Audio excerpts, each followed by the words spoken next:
Hey all, it's Tammy with Beaded Wind Socks. I decided I was going to go ahead and join in on the 20 questions tag. Don't know if I've been tagged by anybody. Actually, I was in a very unique way. Uh, Llama Mama Kayla basically tagged her subscribers. And I thought, what a wonderful idea to do it that way. Just tag your subscribers. So since I am subscribed to Kayla, I figured, okay, I think I've been tagged, so I'll go ahead and I'll do this. Okay. Uh, I wrote out the questions so this way I can just quickly look down and then get them read. The first one did a little research with it. Okay. What does your name mean? Well, first off, it's Tammy, and it's Tammy, and it's short for Tamra or Tamsin. Okay. And from what I find, it is known as the perfect one. The type of girl that will run back for or to you no matter what. She cares unconditionally about almost everything. Okay. Girls named Tammy are very sweet and can end up blushing at anything. If you're feeling down, Tammys usually are sarcastic and can make you smile in an instant. Well, I've been finding that out at the lunches with one gentleman named Mark. Um, I have come to sort of pick on him when he's getting out of line just a little bit. But he's fun, and that's the important thing. Tammys usually are very passionate in love and never forget their first love. Okay. Most end up marrying them. Well, I've actually been in love, all through high school and all. But this one was different, and yes, this one I did in fact marry. They believe in true love, and even in Hebrew, the name means the perfect one. Guys with Tammys are the luckiest of all, so I say my husband is very lucky. Okay, all right. Next up is question 2. Where are you from? I am basically from all over because of where I was born, which is question 3. Okay, and I'll cover question 3 and then I'll get back to 2. I was born in Ohio, specifically Youngstown, back when it was a very, very small community and more of a mining, I believe, or a steel factory, some kind of factory work that went on there back in the late 60s, early 70s, and all. And I do know from my mother at the time that there were actually 2 hospitals, one on the north end, one on the south end. The reason I know this is because she was born in the south hospital and I was born in the north hospital. Okay, anyway, from there I have seen the globe. I have gone to England, to California, to Texas, Oregon, the Philippines, Minot, back to California, and then up here to Idaho. So I have actually bounced around the globe. So where am I from? I am from all over. Um, if I were a boy, what my parents would have named me, my father did tell me at one time, but that was so long ago I don't remember, and unfortunately I cannot just ring the phone and ask him these days because he is also no longer with us. Okay? Okay, my biggest accomplishment is the same as my mother's. It was actually having children. My mother went through 18 pregnancies just to get 3 girls. I went through 3 pregnancies to get the 2 I have. My first was stillborn. So my biggest accomplishment is succeeding at being able to have children because I also have a medical issue. And they didn't think I'd be able to have children, to be honest. Okay. My eye color is green. My favorite candle scent is depending on the season, but the overall one, because I love Halloween, is pumpkin spice and anything associated with pumpkin spice. Okay, it's a favorite scent that I have that I like. There's also cinnamon, okay, because we do put cinnamon in our pumpkin pie sometimes. Can I cook? Yes, I can cook. My mother was great at teaching, and I have also followed a number of recipe books and all that. I've even found my own take on some of the old family recipes that my mom probably would not have agreed with, but she did her best to encourage that in the three of in me and my two sisters. And I can say that sometimes we're still calling each other, "How did this get baked or cooked?" And only one of us seems to have all the information sometimes. So it's interesting when that happens. Okay, what is good about my life? The fact that I'm still happily married after 33 years to the same man. He can still make me laugh. I can still make him laugh. He knows what I like. He knows how to keep me happy and all. And he's always there, and that's the important thing. So I say that what's good about my life is my husband. Okay? Second in line are the kids. Can't leave them out or someone's going to be upset. Okay, what is my sign? My sign is Cancer. And as Rose was mentioning, her birthstone is purple. Mine is the ruby for me. Okay, what scares you about aging? I'll tell you what scares me about aging. The fact that I am now the oldest in the family tree. And I'm referring to my direct family tree with my sisters and I, my husband, because my parents are both now gone. My grandmother obviously is gone. So what scares me is actually now being the oldest, if you can understand that. Because it was not something I was looking forward to. And when it was finally thrust upon me about 3.5 years ago, that was the realization and the scary part then. Okay, we're moving on. Okay, favorite holiday is Halloween, with Christmas as a very close second because I love the snow. I love Halloween because of black cats, the kids getting dressed up to go trick or treating, having candles around, and I do love to have candles around. And I keep them out of reach of animals and especially children. One place I do burn them is when I actually have a house and I have my dining table up. I'll put one on the dining table. I'll put one in on the kitchen counter. I'll put one on top of the entertainment center where it is out of reach and the cats are not allowed to be up there because of all the little Halloween decorations and all. And then we also have diffusers at the same time. So that is my favorite holiday. Like I said, with Christmas is a close second. My favorite guilty pleasure, I'm not sure that I still have one.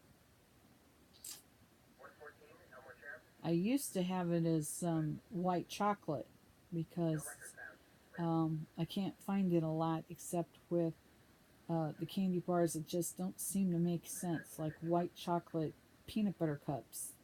It just doesn't seem to go together.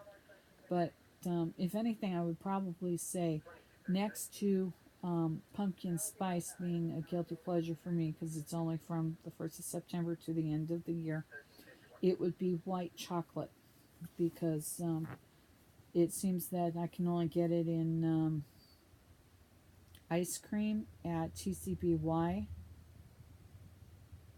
hot cocoa, white chocolate hot cocoa, which is only available at this time of the year, and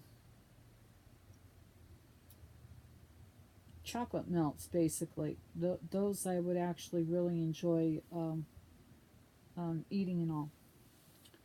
Okay, favorite TV show to binge? Well, if I had a chance to actually have time to binge something, It would be anything related to the supernatural, including Supernatural, Charmed, both the original and the remake, um, Discovery of Witches, Secret Circle, The Magicians, anything like that. I would be able to sit and just sit there and watch it over and over, just binge it through and all. Um, Another one would be Star Trek, both, let's see here, the original series.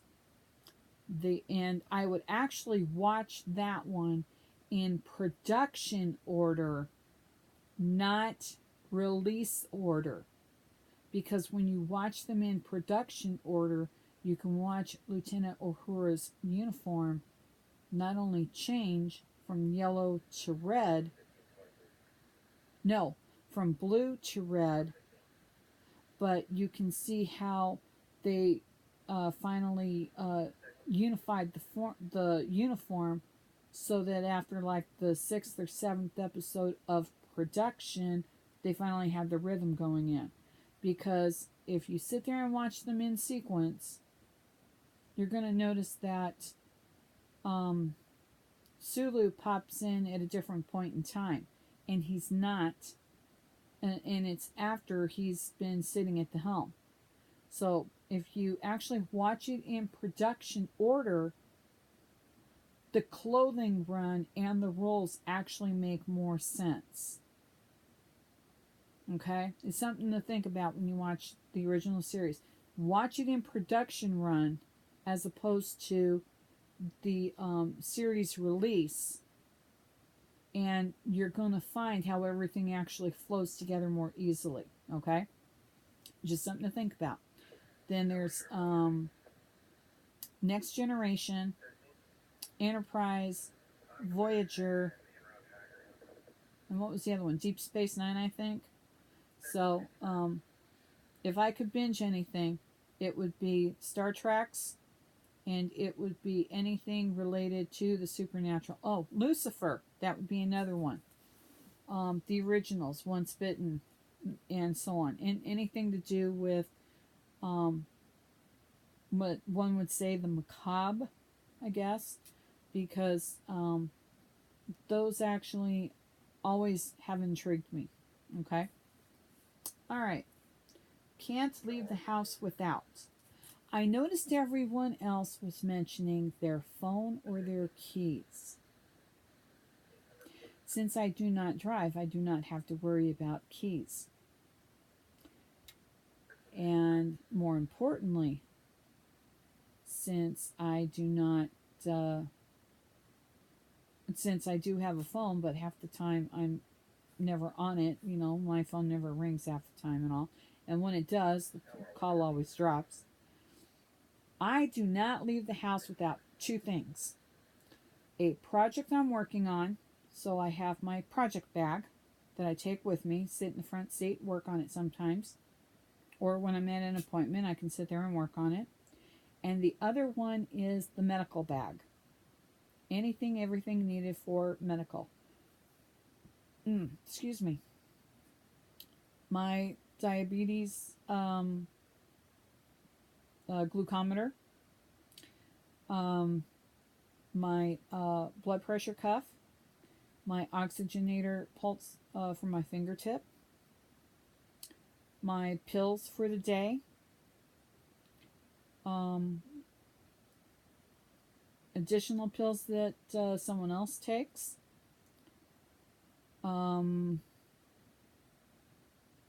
anything and everything to do with medicinal is in that bag. Cough drops,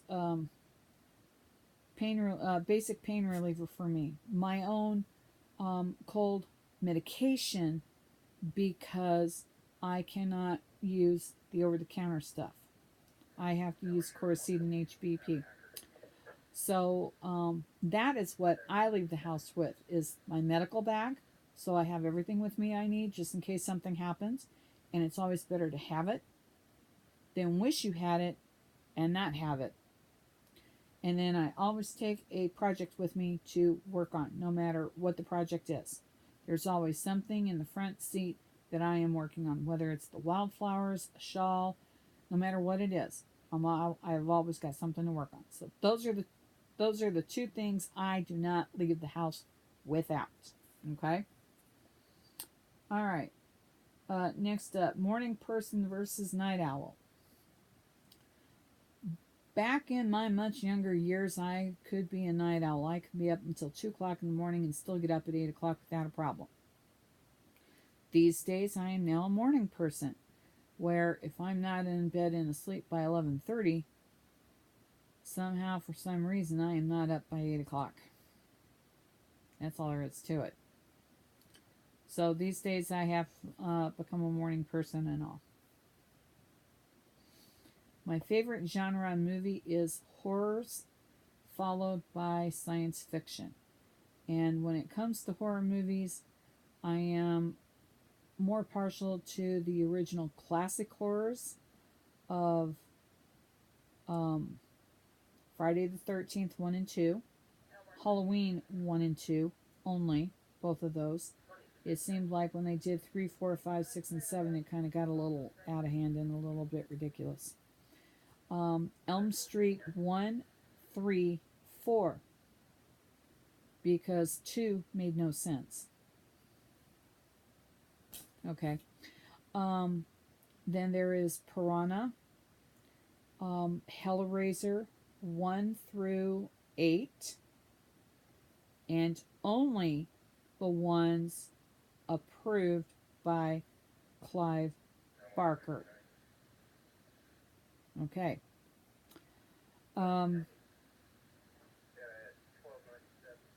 Trying to think here. Let's see. Saw.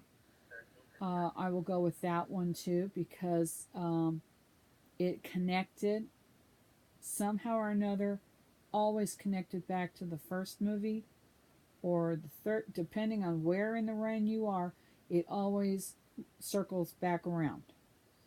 Okay? So that was one there I liked. The reboot for Friday the 13th, I did not care for. The reboot for Elm Street, and they've only done just the one. They didn't get around to doing a sequel yet. The remake actually explains more of the backstory from the first one, from the original. And that kind of helps pull the story together so that you understand what's going on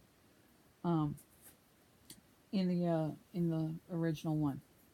So classics are a thing with me.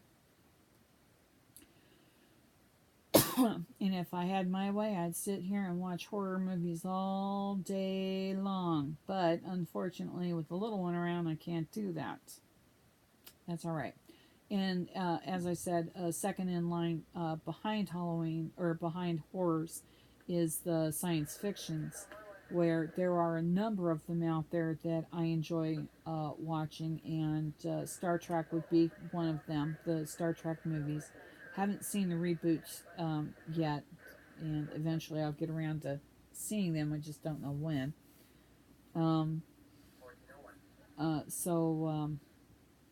Let's see here. E.T., Close Encounters of the Third Kind, anything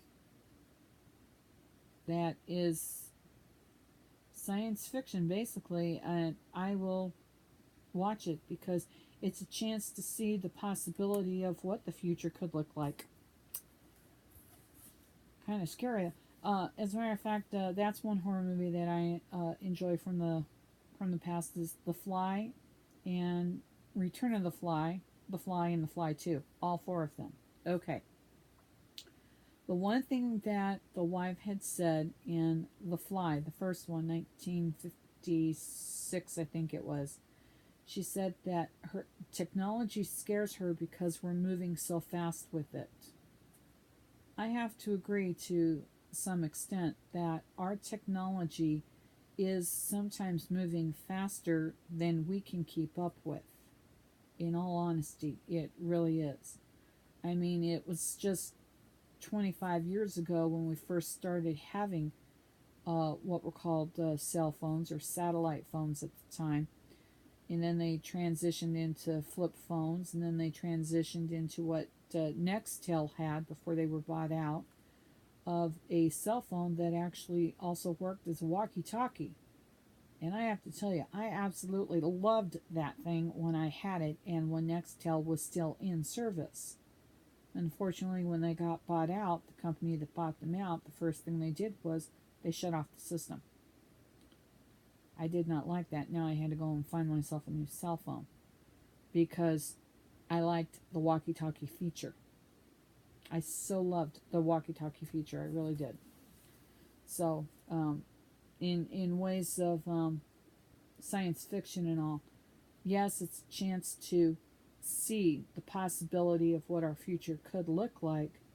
However, at the same time, as fast as our technology is moving sometimes, even it scares, like her, it scares me that maybe our technology is moving too fast for us to actually keep up with it. Okay? All right. Last thing I bought. You'll have to check the last video.